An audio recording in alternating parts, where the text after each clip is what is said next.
Mes frères, mes sœurs, cousins, cousines, l'Euro 2024 va démarrer le 14 juin jusqu'au 14 juillet et ça va être extrêmement excitant. 24 équipes européennes, ça veut dire la crème de la crème, avec des joueurs maintenant qui ne viennent pas nécessairement d'Europe. Je veux dire, il y a beaucoup de joueurs qui auraient pu signer pour leur pays d'origine, mais qui ont signé soit pour la Belgique, soit pour la France, soit pour l'Allemagne, l'Autriche, etc. C'est un foot beaucoup plus coloré, beaucoup plus vivace, beaucoup plus athlétique, beaucoup plus excitant qu'avant, j'en suis convaincu. Et c'est pour ça que en Allemagne, du 14 juin au 14 juillet, on aurait pu ne pas voir l'Allemagne parce que les résultats qu'elle nous montre pour l'instant sont un petit peu pitoyables. Heureusement que l'Allemagne organise l'Euro 2024, parce que dernièrement, contre la Turquie, et encore au moment où je vous parle aujourd'hui, mais bon, dans quelques jours pour ceux qui nous verront, face à l'Autriche,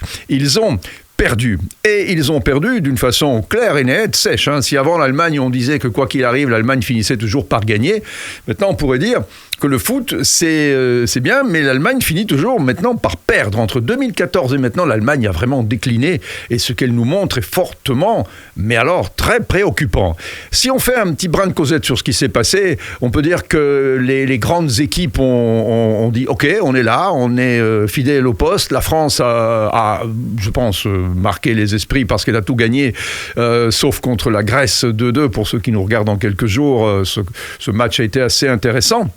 Et puis juste avant, il y avait eu un 14-0 face à Gibraltar. Moi, j'ai trouvé ce match un petit peu gênant parce que j'imagine Deschamps aller à la mi-temps dire « Dites les gars, il y a un truc à faire, il y a un record qu'on peut battre, le record du score le plus large.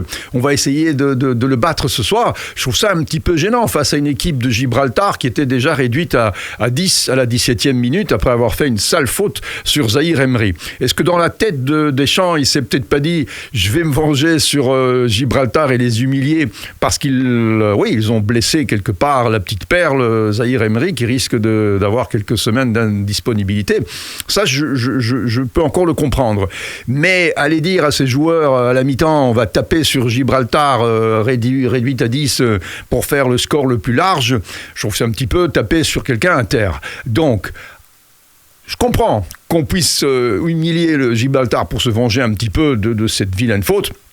J'ai du mal à comprendre que c'était amusant de taper sur une équipe de boulangers, de facteurs, de banquiers. Ce sont quand même des amateurs. Qu'est-ce qui s'est passé aussi dans ces qualifs de l'Euro ? Il s'est passé que l'Italie est passée, comme d'habitude, par le petit trou de la serrure, avec un match très crispant face à l'Ukraine, qui aurait pu revendiquer un penalty à la fin. Je dis aurait pu, parce que je ne suis pas convaincu du tout qu'il y avait penalty sur Mudryk, joueur fantastique. Il est extraordinaire, Mudryk. Je pense vraiment que c'est un des génies actuels. Mais je trouve que sa façon de se jeter d'une façon exagérée, un petit peu comme si un train à haute vitesse lui était passé dessus, l'a desservi. L'arbitre a peut-être hésité à siffler le penalty en voyant l'extraordinaire vol plané avec voilà, il a exagéré, Mudryk. Il aurait mieux fait de tomber d'une façon normale. Il aurait peut-être eu un penalty que je ne pense pas qui était manifeste, parce qu'on s'est dit pourquoi il n'a pas été voir la VAR. Parce que l'arbitre, il a quand même encore la sensation du jeu, c'est quand même encore lui qui décide, donc il ne siffle pas. Alors c'est vrai que la VAR peut, s'il y a erreur manifeste, le rappeler. Mais il n'y avait peut-être pas une erreur manifeste. En effet, il y a une question d'interprétation. Ce vol plané de Mudryk était peut-être en effet une simulation. Et Mudryk n'est pas le dernier à avoir simulé. C'est malheureusement quelqu'un qui souvent essaye de bluffer les arbitres. Et c'est peut-être ça qui lui a coûté le pénalty. Heureusement, parce que l'Italie au barrage, ça aurait été encore une fois un drame national. N'oublions pas que l'Italie est tenante du titre. C'est elle qui a gagné l'Euro de haute lutte en 2021 en battant les meilleures équipes, la Belgique, l'Espagne, l'Angleterre. Donc on ne peut rien lui enlever. Elle est championne d'Europe pour l'instant. Et heureusement, après avoir raté un mondial, heureusement qu'elle se qualifie pour l'Euro en Allemagne. Il se pourrait d'ailleurs que l'Italie se retrouve dans un groupe de 4 équipes, toutes les 4 entraînées par des entraîneurs italiens. C'est possible parce que la Belgique est entraînée par un Italien, parce que Tedesco, il est quand même italien, même s'il a après grandi en Allemagne. La Turquie est entraînée par Montel, la Slovaquie par Calzona et l'Hongrie par Rossi. Donc ce serait très drôle, mais c'est techniquement possible que dans le groupe de l'Italie, qui est en chapeau 4, se retrouvent 4 équipes entraînées par 4 entraîneurs italiens. Là, je vous dis, tactiquement, on va s'amuser. Mais enfin, bon, c'est fort improbable, hein, mais c'est possible dans la théorie.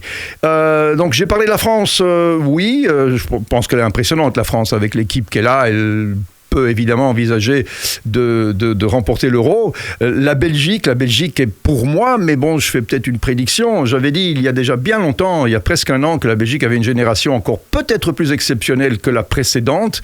Très colorée, évidemment, puisque quand on voit l'attaque, déjà, Doku, belgo-ghanéen, Lukaku, évidemment, au milieu, et à droite, je ne me tromperai pas, Bakayoko, qui lui est ivoirien, à l'origine. Donc c'est une attaque monstrueuse. Au milieu, si De Bruyne revient en forme, c'est lourd. Si Courtois revient de blessure aussi, on peut peut-être imaginer que la défense sera meilleure, parce que la défense belge est malheureusement le point faible pour l'instant. Mais si ils réussissent à attraper une bonne défense d'ici le mois de juin, moi je pense que la Belgique a vraiment une équipe incroyable. Hein. Mais alors franchement, ça fait peur, parce que Doku sur le flanc gauche, c'est un petit peu Mbappé pour la France. Hein. Ils sont tous les deux très déstabilisants.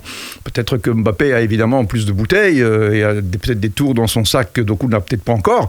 Mais Doku, c'est hallucinant. Et ce qu'il fait à City est en fait aussi très impressionnant. Et d'ailleurs, Guardiola, il en est encore bouche bée.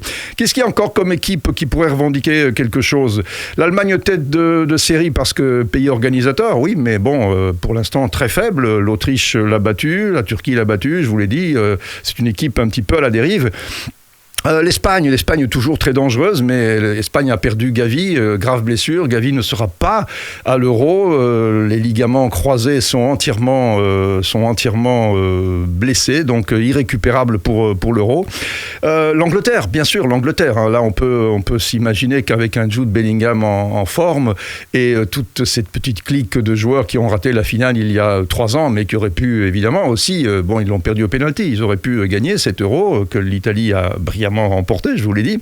Donc l'Angleterre, oui. Et le Portugal, qui n'a pas de point faible manifestement, et qui est toujours avec Ronaldo, CR7 magique, qui à 38 ans arrive encore à marquer l'empreinte de son jeu, est encore impressionnante. Et puis on voit aussi que l'union entre l'entraîneur, l'équipe et lui est parfaite, alors qu'elle ne l'était pas au mondial au Qatar. Donc là, c'est de nouveau calme plat, c'est le paradis. On dirait que tout le monde s'est rabiboché et que tout se passe bien. Bon, ben voilà, on a fait un petit peu le tour. Hein. Les grandes équipes sont là. Dans un tournoi court, il y a toujours l'esprit de corps. Il y a l'ambiance du vestiaire, il y a le drapeau, il y a la croyance qu'on peut gagner. Donc, ce n'est pas nécessairement l'équipe la plus forte qui va gagner, parce qu'en termes de valeur absolue, la France, la Belgique, l'Angleterre sont au-dessus. Mais on a remarqué souvent que des pays comme l'Italie, qui ont vraiment la culture du tournoi, qui dure 3 semaines, 1 mois, ils réussissent à monter comme ça en puissance sur des périodes très courtes, avec justement cet esprit de corps, cette envie d'arriver au sommet ensemble, sans lutte d'ego inutile, sans nombril qui, parce que surdimensionné, prend la tête des joueurs. On a souvent justement remarqué que les équipes qui arrivent au bout ont une excellente défense, un excellent état d'esprit, et toujours, et ça c'est vrai, mes frères, mes sœurs, cousins, cousines, un brin de chance, parce qu'il en faut de la chance. Un penalty qu'on rate ou qui va sur le poteau, une interprétation arbitrale, enfin un match aujourd'hui tient à peu de choses, mais ce peu de choses, on a l'impression quand même que les équipes qui l'ont ont été le chercher, ce petit bout de chance, ce petit quelque chose qui vient de quelque part. Souvent, ce n'est pas par hasard que les équipes qui gagnent les grands trophées ont la chance de leur côté. Bon, on se retrouve très vite alors. C'est évident que ce sera plus excitant plus loin quand on parlera de choses plus concrètes. Là, pour l'instant, on a un petit peu débriefé, on a un petit peu discuté entre amis de ce qu'on aime, le foot. Et les belles choses vont arriver très vite. À bientôt. Ciao.